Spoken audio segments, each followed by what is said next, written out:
I was drafted about a year after high school back in 1966, and spent 2 years in the military. And once I got out, I got married, had a son, went to school, and became a chemistry professor. I've been teaching at the colleges all around here for the last 40 years, the last 25 years at University of Puget Sound.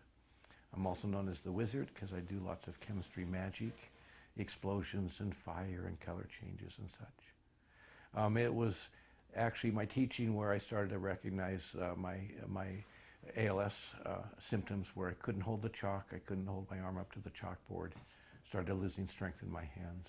And when was your diagnosis of ALS? It was about 7 months ago. It's just been a little over 2 years. It was April of 2013. Is that right? 14, 15, yeah. Had you heard of ALS before? Oh yeah, because I, a baseball player, always known about Lou Gehrig, never really knew the details about it. And I did not know anything really. It was quite a surprise shock to realize that was the diagnosis. And the process is so slow that it's hard to really realize something's going on. There's no loss of sensitivity. You still feel pain, touch, and sense, but you can't move the muscles. It's kind of they seem like they should work, but they just don't.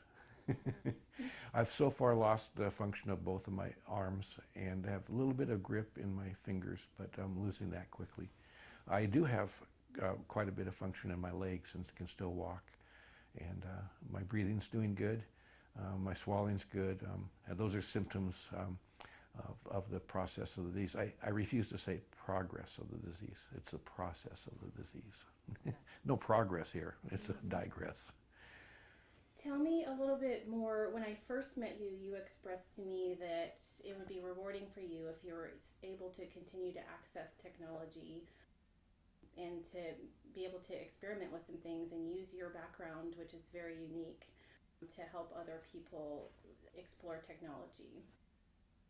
Well, I've always been, part of my profession is involved with technology and computers and lots of uses of computers for data access and stuff in the sciences. And so with the technology that's becoming developed for accessibility and aids for people that are losing function, I thought there's some neat opportunities. And you mentioned a number of systems. The one using the eyes, the Toby system, and then there was one called the NeuroSwitch that uses a muscle twitch in your body to control the cursor. And I was excited about trying these things, either one of them, but I opted for the NeuroSwitch because I thought it was a little bit more of a challenge, but I saw that it had more of a long-term potential, as well as adapting for other things, controlling other parts of my environment, maybe robots or all the other things. So I really see the NeuroSwitch as something that's going to allow me to function with the computer and communicate with the computer for a long time. So speaking of computer access, tell me how that's progressed. I know that you started out using Dragon dictation. Well, originally, when I can use the mouse, everything was fine. I could use the keyboard and type in. But as I lost function of my fingers, I first went to a trackpad instead of a mouse, because then you don't have to move your arm as much. After then using the keyboard, typing in the keyboard has become difficult. So I can use the trackpad to get into an application such as the mail application, and I can get a message started, and then I can use drag and dictate or some other dictation process to dictate the words into the computer. And drag and dictate's phenomenal in how well it actually recognizes your voice and how easy it works. Just in the last couple of years, Apple has integrated a dictation process into their system. And so lately I've just been hitting their little microphone button on the keyboard and using their dictation, and it works almost as well, and it's a little bit easier. I don't have to start up drag and dictate. So then, as I'm losing more and more function, I then have gone from the trackpad, when my fingers get really cramped and tired, I'm using a foot mouse or a foot roller ball, It's that yellow ball I can move the cursor with. And then it has a right click and a left click I can use with my feet. And it's becoming a real easy way to control the cursor movement and access to the computer now that I can't use my arms. Great. After I am anticipating the loss of my legs and use of my feet, and so then I'm starting to integrate and trying to integrate more and more the neuro switch. The neuro switch has been advancing and improving, and has started to access a part of the Apple system accessibility called the switch control, which allows you then to control the cursor, type words, start applications, move the cursor, and other things using the neuro switch or some other switch. You can use any sort of a switch that you can connect to your computer. It's set up by default using the space bar, so you hit the space bar to control it, and then you can connect another switch. And that's my next step, is to connect the neuro switch so that it will control the cursor. Great. How satisfied are you right now with your ability to access the computer and do the things that you want to do, like search the internet and do I'm emails? still doing great. I feel that I've been able to stay ahead of the curve, and I'm still accessing things as I need. The foot mouse has become really, really functional. Part of my difficulty is I have 3 computers, and the foot mouse is only connected to one.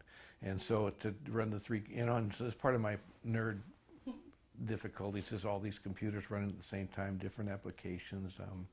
So I need to get a couple more of these foot mice and then have them color coded or something and have them all over the floor. But no, I'm doing quite well. I'm functioning almost as well as ever. I certainly can't type as well as, but the dictation helps a lot. So. Great. Tell us, you have a lot of technology in almost every area of your home. So let's start with what happens when somebody comes and knocks on the door. How do you control the egress in and out of your home? Well, I found online a doorbell camera that replaces your doorbell button, and if somebody pushes that, it activates an application for your iPhone, or I have an iPad, and it notifies you that somebody's at your door. And if you then open up the application, there's a camera on your doorbell, and it actually shows the people, and you can interact by talking to them, by pushing the speak button and talk and interact and invite them in. And so then once I've invited them in, I have a automatic door opener that right now is controlled by a push button, but is being adapted for voice control. So I can say open front door and it will open up automatically. And since I spend a lot of my time in the second floor, coming downstairs for every one of the accesses for the door has become much easier now that I can just do it through the iPad and talk to them through the doorbell camera. Do you feel safer now knowing that you can see who's on the other Absolutely. side of the door? I can see who's there, and when packages are I don't have to run down. And in fact, my UPS guy just opens the door and slides it in and closes the door now, since we've gotten to. I'm using Amazon a lot, for delivery, because I can't get out and do things. But it's like Christmas every day when you get packages delivered. Great. Tell me, you also have a device that helps you feed yourself since you've been losing function. Yeah, I can no longer lift the fork or the spoon up to my mouth, and so in order to assist me, I have been given by the VA the Meal Buddy, and it's this machine that has all these gears and a spoon, and it actually scoops up the food and shoves it in your mouth and goes and gets another bite and continues that process. It's really a nice machine. It has 3 different, you can actually be served 3 different courses at the same time, 3 different bowls of stuff. It works quite well. I use it every morning for my breakfast. It works well with foods that are pasty or syrupy or something like that. Cereal with milk, pudding, applesauce. Those kinds of things work really well in it. I'm beginning to try other things. I've tried some chopped salad, and I hope to try some sloppy Joe hamburger kind of stuff.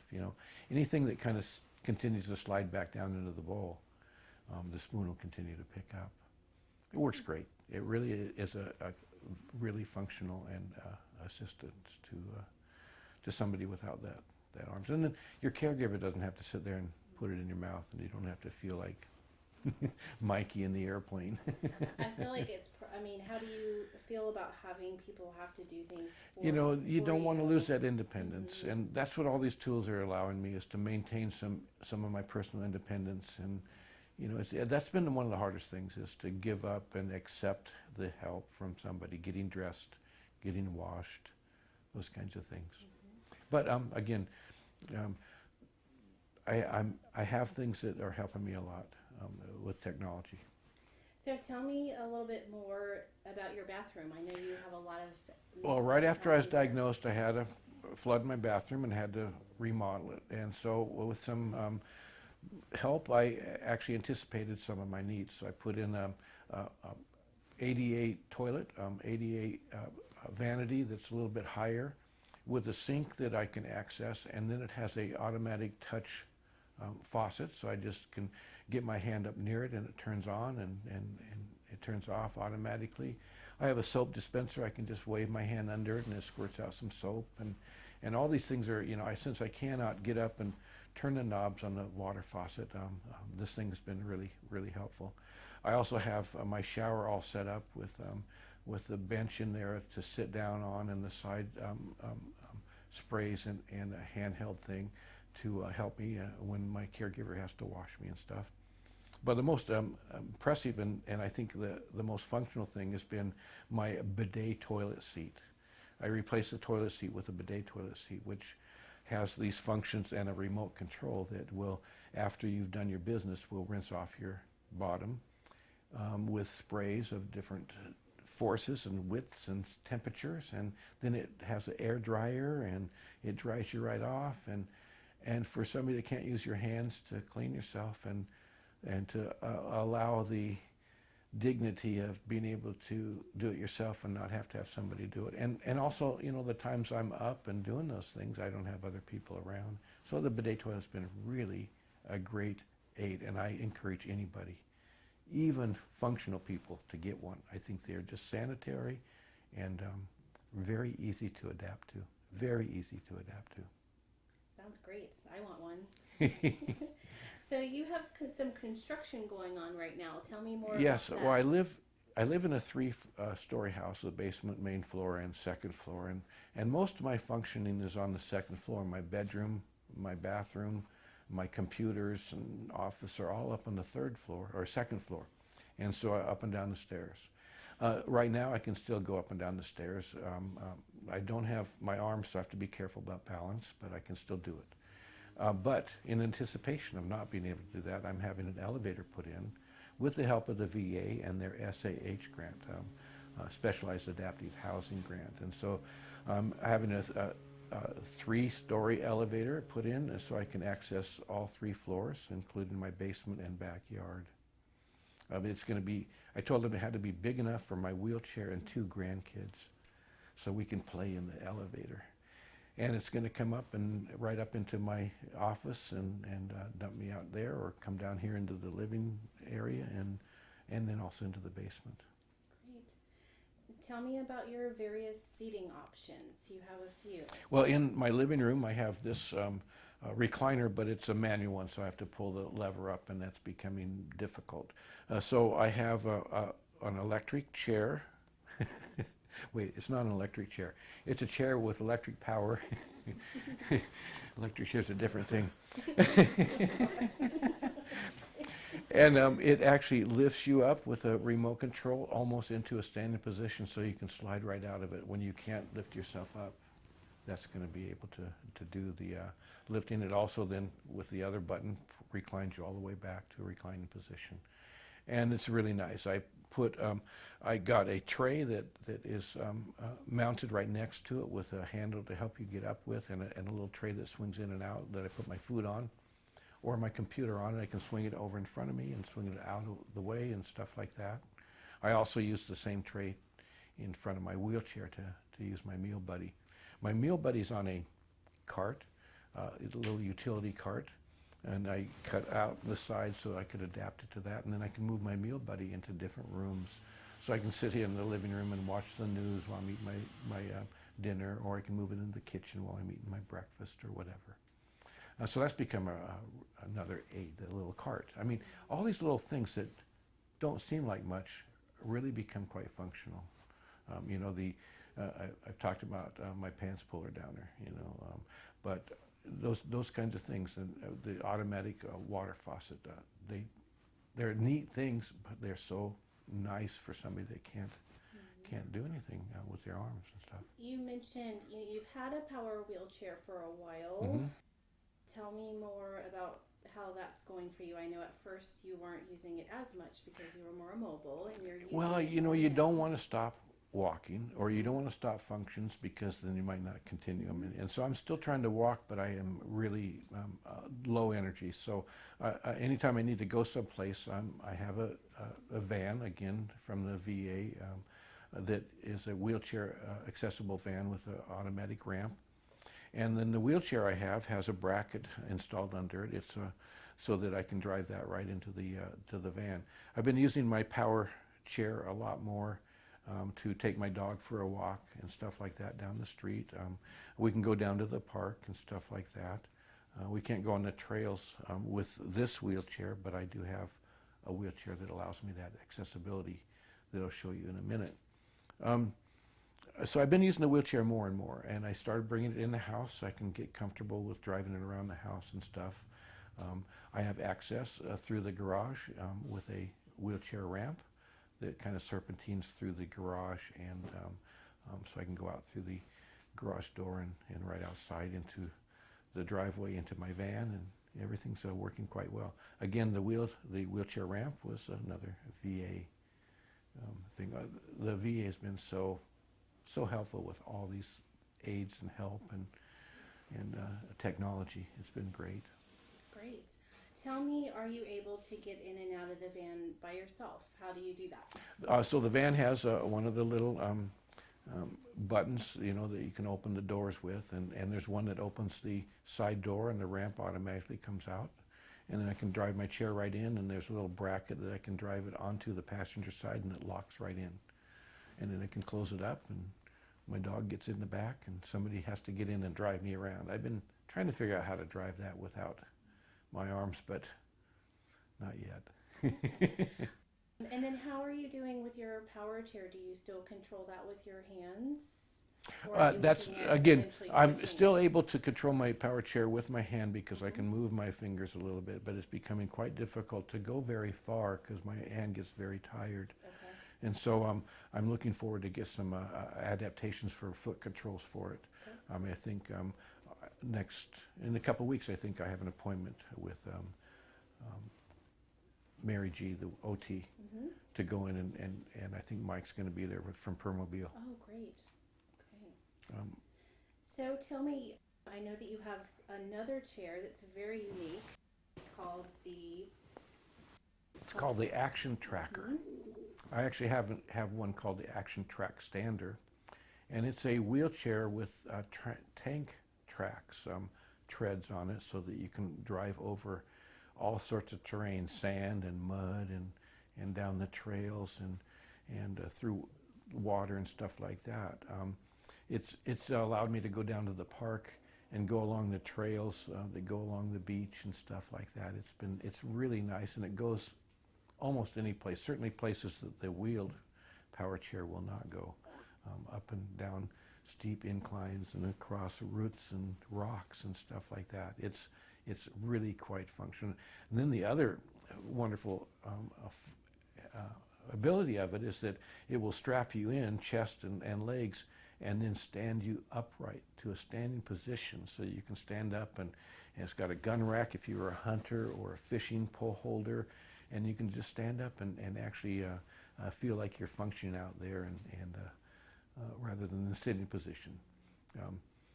And so with my son, who's a great fisherman, we're just about ready to go down to the beach and throw the line out, and then I'm going to get a power reel so I can reel it in on my own and catch my own fish. Very nice. The last time I was here, you talked about your yard is very unique. You have some unique flowers going on there. Are you able to get out to the yard with that chair?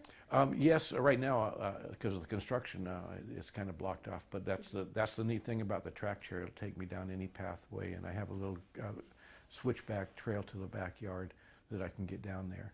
And I have apple trees and flower beds and stuff like that. And I love the yard and my gardens and stuff. So yes, I'm able to get down there. And then the elevator's the other thing that's going to be able to give me access. Just ride the elevator down and drive the chair right out the backyard. Okay, great. As healthcare providers, we're always trying to do the best we can to take the best care of people in your situation. So tell us some things that have worked for you. We'll start with that. Well, I think the regular group appointments every 3 months are really great. They get everybody there at one time, and I'm beginning to help you guys make them more efficient by getting your measurements done at the same time. You know what strength measurements everybody has to take. And you're referring to the ALS team? The ALS team, yes. Mm-hmm. And every 3 months is, you know, I thought, well, that seems like a long time in between, but it turns out to be just the right time that I start to find needs and functions that I'm losing and needs that I have, so that every time I go in, I can get a new aid or another adaptation.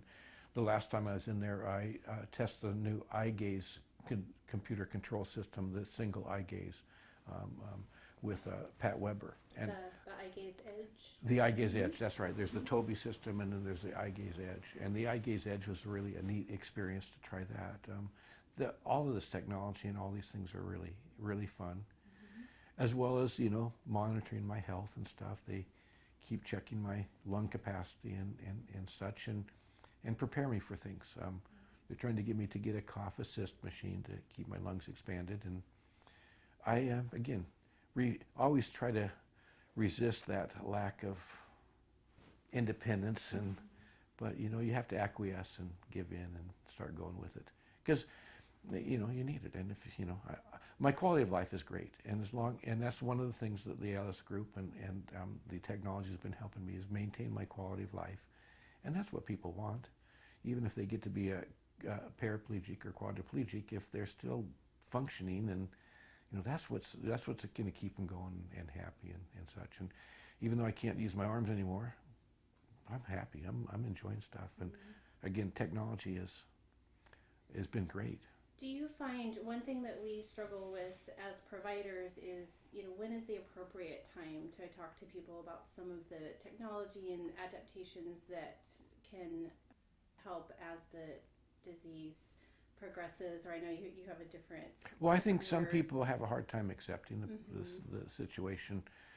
And I have my times, you know, where I find I can't do something. I get up in the morning and can't get my coffee poured or something. I get frustrated, but the fact that every time I go, we're looking ahead. We're not trying to keep up. I think that's important for an ALS patient, to maintain that looking ahead and excuse me, anticipating the needs and getting the tools before they need them, so they can start to use and adapt to them. Like the NeuroSwitch, I don't use it as much as I feel a little guilty sometimes, but I know I'm going to start needing it more and more. I'm finding other things to work in between. And you just have to accept that you're going to need those things, and the quicker you accept it, you know, like the feeding tube. I don't want a peg tube in my, you know, but when it happens, I'll get it, you know, and because it's going to, and I'm going to get it before I need it, and that's the important thing, so that you get comfortable, and you know, it's not something that's new, and you have to adapt as you're having to need it at the same time. You want to adapt before you need it, or start to use it before you need it, so you can get comfortable. Some things sneak up on you, you know, but for me, the process has been slow enough that I'm keeping ahead of the curve. Great. With you guys' help. Tell us, what areas can we improve upon? What can we do to make things better? Well, if you could have somebody here that isn't in my face all the time, but you know, I'm resisting more and more of the personal caregiving, trying to do things by myself, but there's just, you know, there's no stopping, so you just got to keep accepting it. I have caregiving in the morning, I caregiving in the evening, help me with my meals and my dressing, undressing. The middle of the day is okay so far, but it's getting a little harder, and that's why I know I'm going to need people for more help. And maybe when my elevator's completed, I will have an extra bedroom, and I can get some live-in caregiving. That's what I hope, to get some students or something. We have at UPS an OT-PT graduate program, so I hope to get one of those students maybe that would be willing to come and exchange room and board, or at least the room, for helping me out. Certainly I don't need 24/7 help yet, but it'd be nice to have somebody around a little bit more that I can ask for help. I have a life alert button that is got phone numbers, and I can call various people if I have a need. And my roommate is one of them, and then my neighbor across the street's another one. And so I have people that are at the ready if I need it. And again, that's something that, I never thought I'd need, is one of those life alert things that, I fell down, I can't get up kind of buttons. But I'm really anxious about, a little bit worried about falling, my balance, and so I'm really careful, because I have fallen and I cannot get up from falling anymore. If you don't have your arms, it is so difficult to get up from the sitting position or laying position. So it's really crucial I have somebody around and somebody I can get a hold of, so if I do fall, I can get some help. Did you have any other words of wisdom for people? You mentioned that ALS has helped you slow things down a little bit. Did you have any more thoughts on that? Well, just the cliche about it makes you stop and smell the flowers. I just appreciate seeing my grandkids, and I have people that visit me that I know if I was healthy, they wouldn't be visiting me so much, but it's been so neat that they've just stepped up and want to come and say hi and spend some time. I have some friends from high school that come every couple weeks. Before I got the disease, I'd seen them once every year maybe, but now it's every couple weeks. And my family stepped up real well, my son, and family is so important for ALS people. I have no spouse or anything, so it's been really nice to have my brother, sister come by every week, ask me if I need something, take me shopping. My son comes every week and brings the grandkids, and they're starting to help me eat. They fed me last time, and they're going to comb my hair for me. They're looking forward to some of this stuff, So things are, again, I don't know if I've spent so much close personal time with these people if I hadn't got this disease. So that's a really good thing. And it's going to be a good thing all the way through. So. Okay. I've been really impressed by your creativity and your engineering skills as you've gone through this process. One of your first inventions that I'm aware of was the pants puller downer. Mm-hmm. Tell me more about that, and maybe some other things you've done well, on your own. In order to pee, you have to get my thing out, and I haven't been able to use my arms to push my pants down to get it out, or use the little underwear thing that's that little secret passage. I don't know how that works. Well, I can't use my fingers to do that. So if I could just get my pants pushed down, I can get the guy out and do it. But sometimes my arms are too weak to do that. And so with the help of my son, I've hooked up a little hook. It's like the end of a bungee cord, that kind of a hook, on a string or rope. Then on the end of it has a little stirrup on it. And if I could hook that into my pants here, and then get my foot in the stirrup and push it down, it pulls my pants down enough so I can get my guy out and we can do our business, and then unhook it and get my pants up. So far hasn't been a problem, at least so I can go out in public with my pants. So that's one thing, engineering that kind of a thing. I have put all my dishes down in the lower cabinets because I can't reach up, so I can open the lower cabinets, pull out my dishes and stuff like that. In my refrigerator, everything's in the lower drawer that I can access. I can't access anything in the regular part of the refrigerator on the shelves because I can't get my arms up there. And so this has been, you start adapting all these things in your house so that they work for you in that way.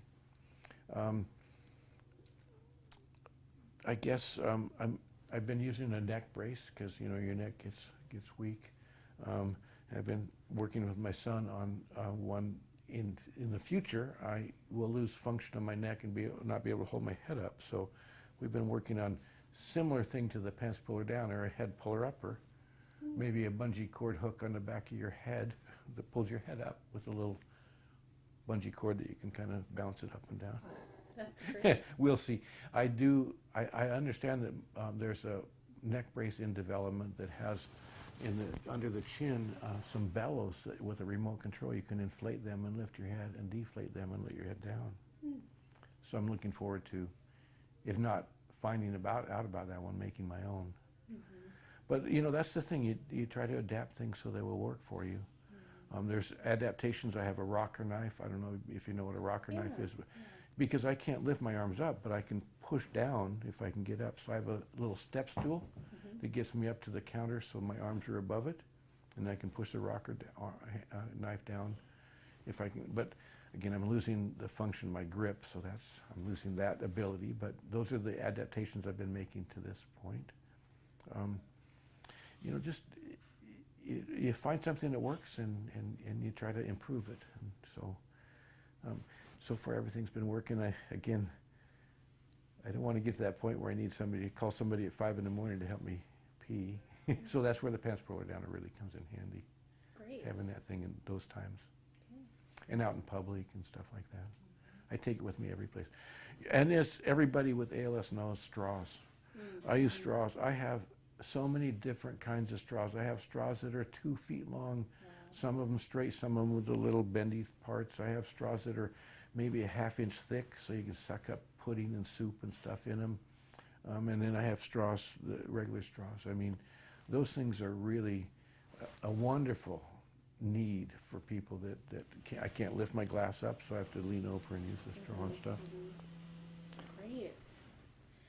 Well, Tim, I just want to thank you so much for your time today. It's been great. And again, I like to share what I can and help people. And we all know what's happening once we get this disease. So the one thing we want to do is just find out how we can, adapt to the next need and make ourselves happy about it, or keep ourselves happy about it. I don't have any problem with attitude. I'm a happy guy all the time. All right. Thank you. My pleasure.